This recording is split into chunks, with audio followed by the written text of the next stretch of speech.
తెలంగాణలో 4వ విడత లోక్సభ ఎన్నికలకు సర్వం సిద్ధం చేశారు ఎన్నికల అధికారులు. ఇప్పటికే డిస్ట్రిబ్యూషన్ పాయింట్ వద్ద నుంచి పోలింగ్ కేంద్రాలకు చేరుకున్నారు పోలింగ్ సిబ్బంది. రేపు ఉదయం నుంచి ప్రారంభం కానున్న పోలింగ్ ప్రక్రియతో ఆదిలాబాద్ పార్లమెంటు స్థానానికి పోటీ పడుతున్న 12 మంది అభ్యర్థులలో జనం ఎవరికి పట్టం కడతారో తేలనుంది. ఉదయం మాక్ పోలింగ్ ఎన్ని గంటలకు నిర్వహిస్తారు, పోలింగ్ కోసం ఎటువంటి ఏర్పాట్లు చేశారనే అంశంపై పోలింగ్ సెంటర్ వద్ద నుంచి మరింత సమాచారాన్ని మా ప్రతినిధి శ్రీనివాస్ అందిస్తారు. తెలంగాణలో లోక్సభ ఎన్నికలు మరికొన్ని గంటల్లో ప్రారంభం కానున్నాయి. ఇప్పటికే డిస్ట్రిబ్యూషన్ పాయింట్ నుంచి పోలింగ్ కేంద్రాలకు పోలింగ్ సిబ్బంది అయితే చేరుకుంది. ఆదిలాబాద్ పార్లమెంటుకు సంబంధించి ఆదిలాబాద్ పార్లమెంట్లో 7 నియోజకవర్గాలు ఉండగా బోత్, ఖానాపూర్, ముతోల్, నిర్మల్, ఆదిలాబాద్ నియోజకవర్గాలను అయితే ఉదయం 7 గంటల నుంచి సాయంత్రం 6 గంటల వరకు పోలింగ్ జరగనుండగా సిర్పూర్ నియోజకవర్గంతో పాటు అసిఫాబాద్ నియోజకవర్గంలో ఉదయం 7 గంటల నుంచి సాయంత్రం 4 గంటల వరకు అయితే పోలింగ్ జరగనుంది. ఆదిలాబాద్ పార్లమెంటుకు సంబంధించి 12 మంది అభ్యర్థులు అయితే బరిలో ఉన్నారు. రేపు తమ భౌత్యాన్ని అయితే ఓటర్ల ద్వారానైతే తెలుసుకొని ఉన్నారు. ప్రస్తుతానికి మనం ఒక పోలింగ్ కేంద్రం వద్ద ఉన్నాం. దాదాపు చూడొచ్చు, ఏదైతే ఇటు డిస్ట్రిబ్యూషన్ పాయింట్ నుంచి వచ్చినటువంటి పోలింగ్ సిబ్బంది కూడా రేపు ఉదయానికి సంబంధించి పోలింగ్ సరైన సమయంలో స్టార్ట్ చేయడానికి ఇప్పటికే పూర్తి స్థాయిలోనైతే అన్ని రకాలుగా ఏర్పాట్లను అయితే చేశారు. మనతో పాటు పోలింగ్ సెంటర్కి సంబంధించినటువంటి పిఓ ఉన్నారు, ఆయన అడిగి తెలుసుకున్నారు. సార్ చెప్పండి సార్, ఎన్ని గంటలకు మీరు డిస్ట్రిబ్యూషన్ పాయింట్ నుంచి బయలుదేరారు, ఇక్కడికి ఎన్ని గంటలకు వచ్చారు, ఎట్లా చేశారు, ఫెసిలిటీస్ ఎట్లా ఉన్నాయి, మీకు ఎట్లా ఉంది? ఇప్పటి వరకు అయితే మంచిగానే ఉన్నాయండి. ఇప్పుడు ఇది ఆర్బీచ్ స్కూలు, మాది 174 పోలీస్ స్టేషన్. ఇక్కడ మొత్తం 4 పోలింగ్ స్టేషన్లు ఉన్నాయి. సిబ్బంది కూడా ఇక్కడికి త్వరగానే తీసుకొచ్చారు 2 గంటల వరకు. తర్వాత అక్కడి నుండి ఇక్కడికి 2 గంటల వరకు వీడికి తీసుకొచ్చారు. ఇక్కడ కొన్ని ఆర్బీచ్ ప్రైవేట్ పాఠశాల అయినా కొన్ని సౌకర్యాలు, టేబుల్స్ కానీ ఇవి కానీ కొన్ని కలిగించలేదు. మేము వచ్చిన తర్వాతనే ఇవన్నీ చేసుకోవాల్సిన పరిస్థితి ఏర్పడ్డది. తర్వాత ఇప్పుడు సరిగానే ఉన్నాయి. రేపు ఉదయం ఎన్ని గంటలకు మీరు మాక్ పోలింగ్ నిర్వహించనున్నారు, తదనంతరం ఎన్ని గంటల నుంచి పోలింగ్ స్టార్ట్ కానుంది? పొద్దున్నే 5 గంటలకు మాక్ పోలింగ్ వరకు పోలింగ్ ఏజెంట్లు ఇక్కడికి, ప్రధాన పార్టీలు అయినటువంటి ఏజెంట్లు కూడా ఇక్కడికి రావాలి, మాకు సహకరించాలి. 5:30కు మాక్ పోలింగ్ జరుగుతుంది. ఎవరైతే రాకపోతే, ఎవరైనా ఏజెంట్లు రాకుంటే, ఒక్కరు ఇద్దరు వచ్చినా కూడా చేయవలసి వస్తుంది. లేకుంటే 5:45 వరకు చూసుకొని మేమే ఇక్కడ ఉన్నటువంటి సెక్టోరల్ ఆఫీసర్ ద్వారా ఆయన సహాయంతో మేము మార్క్ పోలింగ్ చేయవలసి వస్తుంది. 3 ఈవీఎంలు ఉన్నాయి. అందులో లాస్ట్కు నోటాగా ఉన్నది. ఇప్పుడు కొంచెము అన్ఎడ్యుకేటెడ్ కానీ ముసలి వాళ్ళకు కానీ కొంచెం సమయం ఎక్కువ పట్టే అవకాశం కూడా ఉన్నది.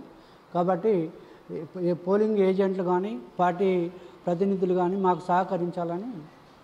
పోలింగ్ సెంటర్కి సంబంధించి మీతో పాటు పీఓతో పాటు ఎంతమంది సిబ్బంది కేటాయించారు? మా పీఓ కాకుండా 3 సిబ్బందిని ఇచ్చారు సార్. కానీ ఇక్కడ ఉన్నాయి 1100, దాదాపు 1100 ఓట్లు. ఇంకొక సిబ్బందిని పంపిస్తారని చెప్పారు. మా ఇంతవరకు అయితే రాలేదు. పొద్దున గిట్లా పంపిస్తారు కావచ్చు. అసెంబ్లీ ఎన్నికల తర్వాత 7 గంటల నుండి మన దగ్గర మనది నక్సలైట్ల ప్రభావం ఉన్నది కాబట్టి 4 గంటలకే క్లోజ్ అవుతుంది. కాకపోతే ఆ 4 గంటల వరకు ఎంతమంది అయితే లైన్లో ఉంటారో వాళ్ళను 10 గంటలైనా ఎంత అయినా కూడా ఆ లైన్ అయిపోయేదాకా మేము ఎలక్షన్ నిర్వహించడం జరుగుతుంది. దాదాపు గత అసెంబ్లీ ఎన్నికల్లో కూడా ఏదైతే పోలింగ్ సిబ్బంది కొంతమేర ఇబ్బందులు అయితే పడ్డారు. ఫెసిలిటీస్ ఏదైతే సెంటర్కి వచ్చినాక ఫెసిలిటీ లేకపోవడంతో పాటు మీకు అందించాల్సిన వాటిని టిఫిన్లో కానీ లేదనుకుంటే సాయంత్రం రాత్రి వేళలో టైం కూడా ఫుడ్ అందించే దాఖలాలు ఉన్నాయి. మీరు వెళ్ళడానికి కూడా సరైన వసతులు లేక రోడ్లపైన ఇబ్బంది పడ్డ పరిస్థితులు చూసాం. ఈసారి ఏమన్నా మీరు అధికారుల దగ్గర నుంచి మీకు ఏమన్నా హామీ ఇచ్చారా, ఎటువంటి ఇబ్బంది లేకుండా మిమ్మల్ని పంపించడానికి? మాకు ట్రైనింగ్ ఇచ్చేటప్పుడు కలెక్టర్ గారు కూడా వచ్చారు.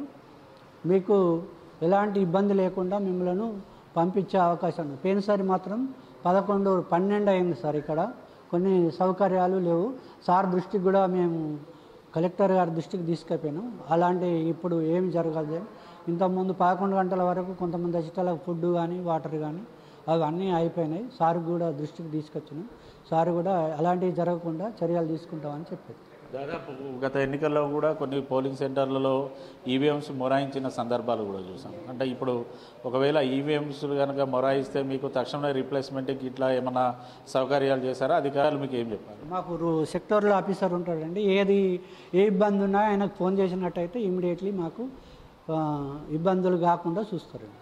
చూడొచ్చు దాదాపు మనకు ఇప్పుడు ఇటు పిఓ సాయంత్రం వేళ ఏదైతే 4 గంటల లోపు వచ్చినా ప్రతి ఒక్కరు కూడా వారికి ఏ టైం అయినా కూడా పూర్తి స్థాయిలో వాళ్ళు తమ ఓటు హక్కును వినియోగించుకునేలా ఎంత టైం అయినా కూడా ఖచ్చితంగా వాళ్ళకు సౌకర్యాలు కల్పిస్తామనేసి చెప్పారు. ఇటు ఆదిలాబాద్ పార్లమెంట్తో పాటు మంచిర్యాలతో పాటు బెల్లంపల్లి, చెన్నూరు, అలాగే ఆసిఫాబాద్, సిర్పూర్ ఇవి నక్సలైట్ ప్రభావిత కేంద్రాలు ఉన్న నేపథ్యంలోనైతే ఉదయం 7 గంటల నుంచి సాయంత్రం 4 గంటల వరకు అయితే ఈ 5 సెంటర్లలోనైతే పోలింగ్ అయితే జరగనుంది. అంతే దాదాపుగా 149 మావోయిస్టు ప్రభావిత కేంద్రాలుగా ఉన్నటువంటి ఆ పోలింగ్ కేంద్రాలను అయితే గుర్తించారు. ఖచ్చితంగా ఏదైతే ఈ నక్సలైట్ ప్రభావిత ప్రాంతాలతో పాటు సమస్యాత్మకంగా ఉన్నటువంటి పోలింగ్ కేంద్రాల వద్దనైతే పటిష్ట భద్రతా బందోబస్తు అయితే ఏర్పాటు చేశాము. ఇటు వెబ్కాస్టింగ్తో పాటు సీసీ కెమెరాలతో పాటు ఏదైతే డ్రోన్ కెమెరాల ద్వారా కూడా పూర్తి స్థాయిలో తాము పర్యవేక్షణ చేస్తున్నాం.